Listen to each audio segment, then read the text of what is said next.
শুধু ভাত কাপড়ের জন্য একটা বাবা একজন আদরের মেয়ের আপনার কাছে বিয়ে দেয় নাই। ভাত কাপড় ওনার বাবা ওনার প্রোভাইড করতে পারতো। ওনার ভাত কাপড় ছাড়া শারীরিক কিছু চাহিদা আছে, ওইটারও প্রয়োজন আছে। ভাই বিদেশ আসছেন 4 বছর 5 বছর, এসে এখনো বাড়িতে যাওয়ার নাম নাই। তখন ওই অবস্থায় যদি আপনার স্ত্রী পরকিয়া করে, কোন আপনার স্ত্রী দেয় না, আপনি দায়ী। ভাই টাকা পয়সা ইনকাম করতেছেন কিসের জন্য? আর 80 থেকে 70% প্রবাসীরা যৌবন হারা। মানে আপনি তো ভাই আপনার শারীরিক চাহিদা কোনো না ভাবে কোনোভাবে মেটাইতেছেন, হস্তমিথন করতেছেন, ওই জায়গায় যাইতেছেন, ওই জায়গায় যাইতেছেন। আর বাড়িতে যে একজন রাইখা আইছেন, ওনার প্রতি কি কোনো খেয়াল আছে? ওনারও তো শারীরিক চাহিদা থাকতে পারে, ওনারও তো অনেক কিছু দরকার হতে পারে। শুধু টাকা পয়সা দিয়া সবকিছু হয় না। বাড়িতে যান, ফ্যামিলির একটু সময় দেন। তাছাড়া ভাবিরে একটু সময় দেন ভাইয়া।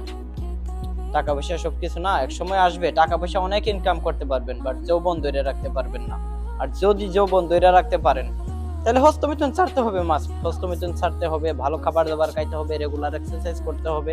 বাট এগুলা যদি না করেন, বাট এক সময় আপনার পস্তাতে হবে ভাই, এক সময় পস্তাতে হবে।